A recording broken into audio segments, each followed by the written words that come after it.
My name is Nora Ellison, I'm 28. And if you think you know how this ends, stay tuned. Started with a ding.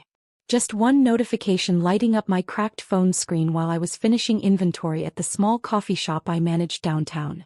My parents' group chat, where the emojis had been replaced long ago by guilt trips and prayer hands, flashed a single sentence that drained every sound out of the room. Mom, we no longer trust you. No explanation. No follow-up. Just that. I read it 3 times expecting more. Something sarcastic, maybe a typo. But nothing came. The espresso machine hissed behind me, mocking the silence. I typed back one word, understood. Then locked the phone because what else can you say when your own family decides you're a stranger? The motif of this story appeared right there. A message. Small digital code. A door made of pixels instead of wood. 3 months earlier, I'd done what every good daughter is supposed to do. Quit my marketing job to help my parents rebuild my father's failing logistics business. I rewired the invoices, updated the branding, found new contracts. By August, the company had turned its first profit in years. Dad called me his quiet backbone. Mom said, "You're saving us." Then one afternoon, I noticed a $70,000 withdrawal labeled consultant expense. The consultant was my brother, Evan, the golden child whose only consistent skill was disappearing. I asked Dad about it that night. He laughed it off. "You wouldn't understand, Nora. It's a trust thing." Trust. That word again, so casual, so weaponized. When I pressed further, things shifted fast. Passwords changed, my laptop access revoked, my office key misplaced. And now, 3 days later, that message. I didn't cry. I'd already done my morning in drafts. Emails never sent, apologies never owed. I closed up the shop, swept the same corner 3 times, and wondered what it costs to stop trying to be believed. Still, some part of me needed to know. So I forwarded the message to myself, printed it, and slipped it into my notebook beside the receipt from the $70,000 withdrawal. Paper-proof against digital betrayal. That night, lightning flickered over the city, the kind that makes every reflection look like an exit sign. I sat by the window, phone dark in my hand, and whispered the question that would carry me through everything that followed. If trust can vanish in one sentence, can truth rebuild itself in silence? 3 days later, at exactly 6:42 p.m., my brother called. His voice cracked through the static. "Nora, Mom says we need you. Something's happened." Outside, thunder rolled like a verdict. For the first time, I didn't rush to answer.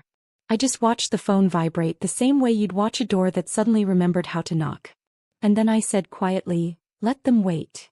3 days after they disowned me, my entire family was standing outside my apartment door.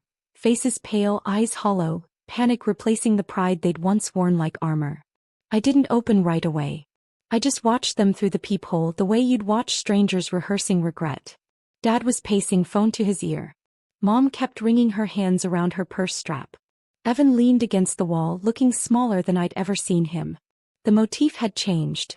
What began as a message was now a door, waiting for me to decide if forgiveness lived behind it. "Nora, please," Mom's voice cracked through the wood. "We need to talk." I unlatched the chain slowly. "Talk? Or explain?" Dad's reply came sharp. "Something's happened with the company." Of course. It wasn't love that brought them here, it was damage control. I stepped aside just enough for them to enter. The scent of rain and fear followed. "What happened?" I asked, arms crossed. Evan spoke first. "The accounts, they've been drained. Everything's gone."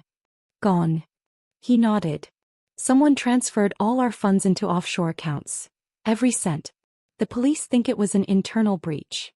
I almost laughed. "You mean like when you moved $70,000 to your name for consulting?" Mom flinched. "Nora, please. This is serious." "So was that," I said. Dad dropped into a chair, rubbing his temples. We traced the IP address. It led back to the coffee shop's Wi-Fi. My pulse stilled. "You're saying I did it?" He looked up, guilt fighting pride in his eyes. "The evidence points to your logins. We came here before the police, because if it's not you, someone used your system." For a second I couldn't breathe. Then quietly, "You sent me that message. You revoked my access. How could I even log in?" Silence. Lila, my little cousin who had tagged along, murmured, "Aunt Elise, didn't you give Evan her old laptop?" Everyone turned. Evan froze.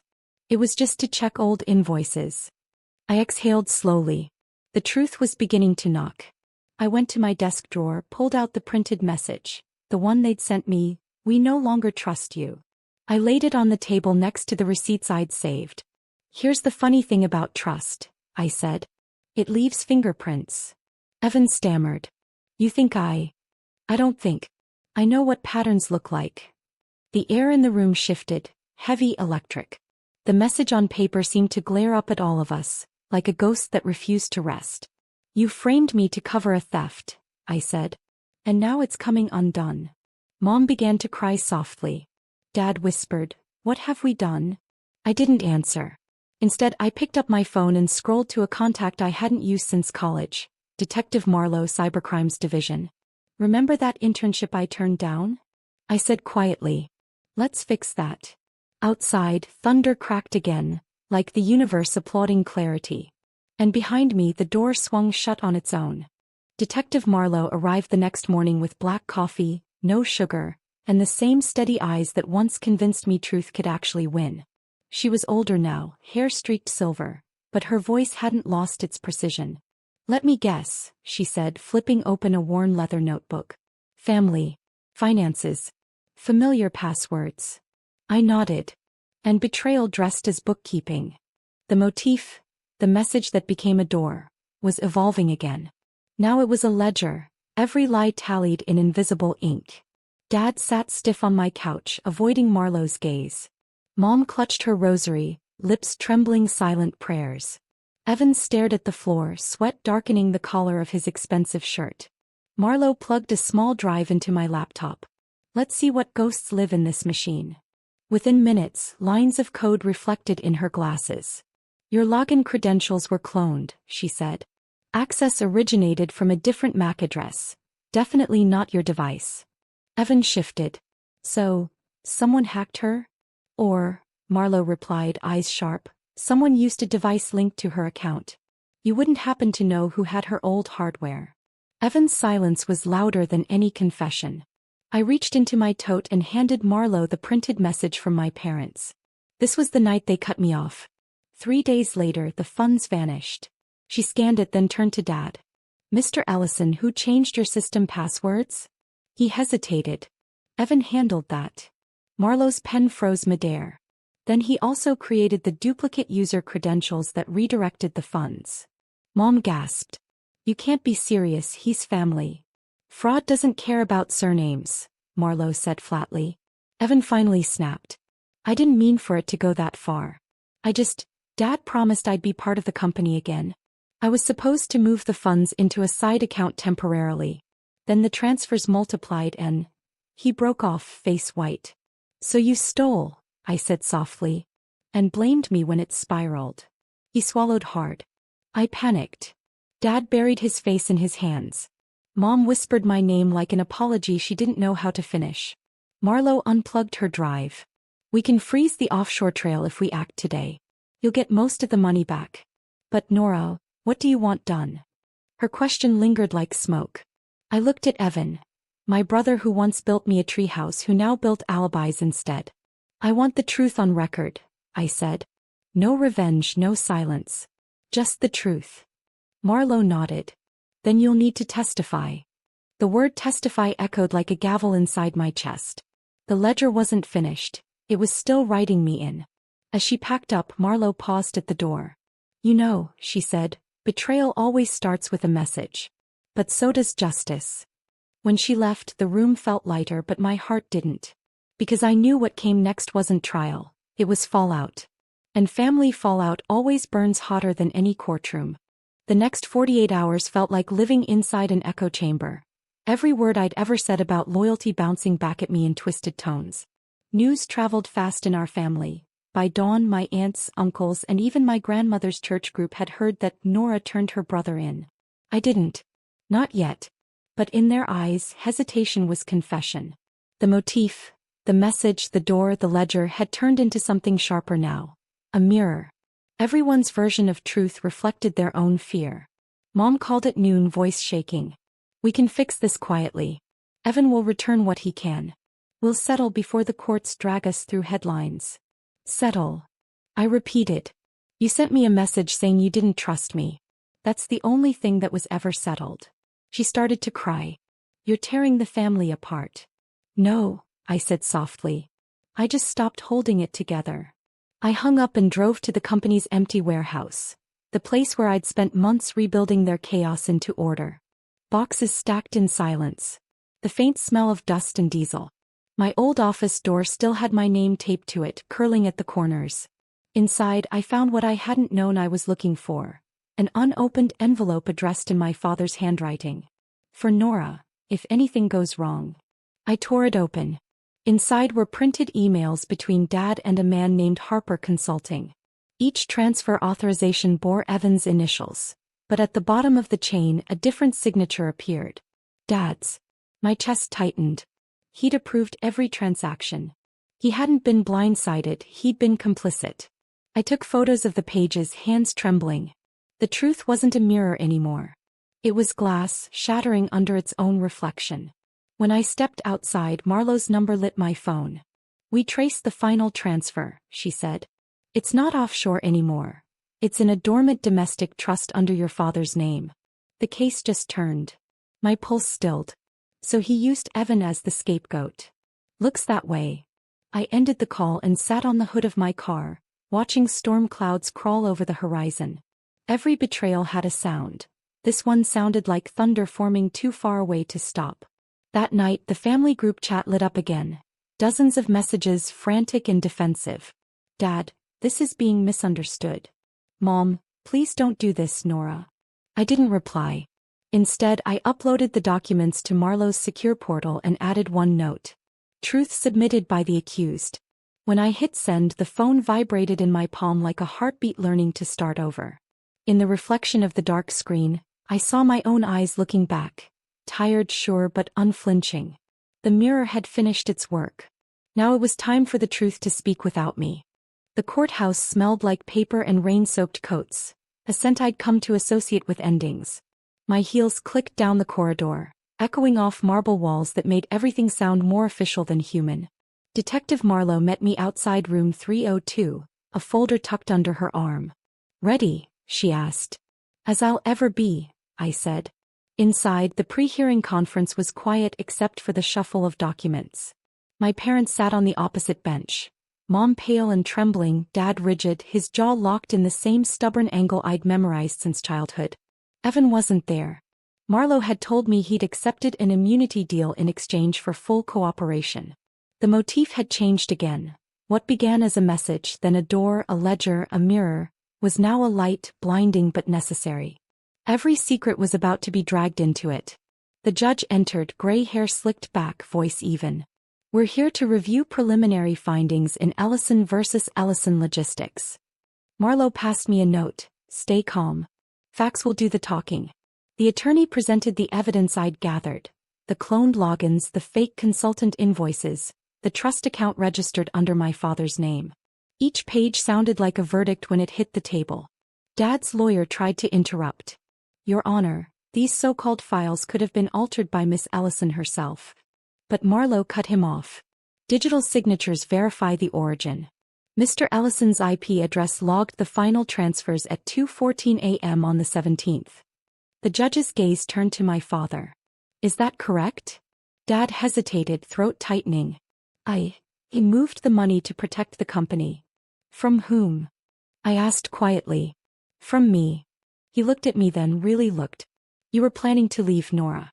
Start your own firm. I couldn't risk you taking our clients. My chest burned. So you stole from me before I could build anything of my own. Mom whispered, Harold, please. But Dad wasn't hearing her anymore. His voice dropped to a rasp. I built everything you had. You owe me your success. The judge's gavel struck once. That's enough. Marlowe slid another document forward. This is the company's new account statement. The funds have been frozen pending investigation. Mr. Ellison, you'll relinquish temporary control to your daughter as the acting trustee. Dad stared at me, disbelief and pride warring behind his eyes. The hearing adjourned. When it ended, Mom reached for my hand outside the door. He'll never forgive you. I'm not looking for forgiveness, I said. I'm looking for peace. Outside, sunlight pierced through a crack in the clouds, slicing across the courthouse steps like gold ribbon. The motif of light had turned gentle again, no longer blinding but guiding.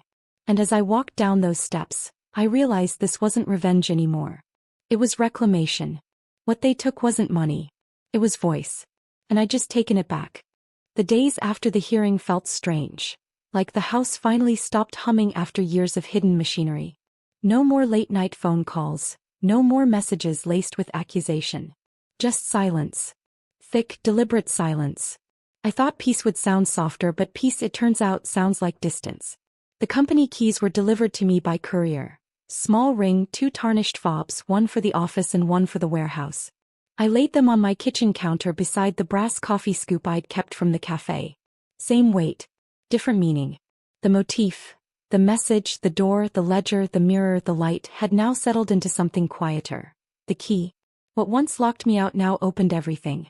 Evan texted first. I'm sorry, Nora. For all of it. Mom's not talking to me either. Dad's gone to stay with Uncle Ray. I typed and deleted 3 replies before settling on. Do better next time. No punctuation. No anger. Just the truth, stripped of emotion the way I'd learned truth needs to be when the world doesn't want to hear it. That night, I returned to the company building alone. The air inside smelled like printer ink and stale ambition. I turned on the lobby lights and walked the halls that used to swallow my confidence whole. In my old office, a box sat on the desk. Files, framed photos, and one sealed envelope. My name written in my father's hand again. I almost left it there, but curiosity has a pulse all its own. Inside was a single page folded twice. I did what I thought was right, Nora. You were always 10 steps ahead, and it scared me. I wanted to protect what I built, even from you. I see now I built walls, not foundations. Don't let this family end with my mistakes. No apology. Just recognition. It was almost enough. I placed the note in the filing drawer labeled pending, because that's what forgiveness is. A process that needs time to settle. Outside, rain began to fall again. Through the glass, I saw the reflection of my own office door, open for the first time in months. The hallway light spilled across the floor, a narrow path pointing forward. Marlo called as I locked up. You've got full clearance to manage the trust now, she said. What will you do first? I looked back at the door, its edges glowing faint gold. Rebuild, I said. Not just the business. The meaning. Good answer. As I stepped into the rain, the key in my pocket pressed warm against my leg, as if it remembered every door that once refused me. The silence after betrayal wasn't emptiness, it was room. And for the first time I wasn't walking out. I was walking through. 3 months later, the warehouse smelled of fresh paint and roasted coffee beans instead of diesel. The company sign, once heavy with my father's name, had been replaced with something simpler. Allison Collective. Beneath it, smaller words read, People First. Always. I stood out front as sunlight poured through the open loading bay. For the first time, the space didn't feel haunted. It felt honest. The motif had shifted again, from the key that unlocked the past to a foundation that could finally hold weight. Inside, a dozen new hires were setting up their stations. Local drivers, accountants, and part-timers who'd lost work when the old company folded. Lila managed payroll now. She was laughing genuinely, her sleeves rolled up and coffee stain on her cuff. Grand opening tomorrow, she said, grinning. You nervous? Just enough to feel alive. She handed me a small box. Found this in Grandma's attic while cleaning. Thought you'd want it. Inside was an old silver locket. My baby photo on one side, a tiny folded note on the other. I opened it carefully. Doors close so hearts can open. Her handwriting. Always circling back, always a clue.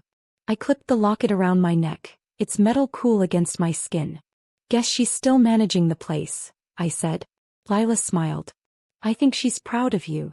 By afternoon, I sat in the corner office. My father's old one. The desk was cleared except for one object, the brass key. Its edges had worn smooth, letters nearly faded. I traced the word deposit again and realized what it meant all along. Grandma used to say, you don't deposit money, you deposit faith. The phone rang. Detective Marlowe's voice came through, steady as ever. Just wanted to say the case is officially closed. Your father signed over the remainder of the assets last week. He's moving to Vermont, teaching accounting workshops. That sounds like him, I said softly. Still counting. She chuckled. And you? Still building. Always. At sunset, I hosted a small gathering, employees, neighbors, even a few family members brave enough to show. Mom came too. She looked older, gentler, eyes full of quiet apology.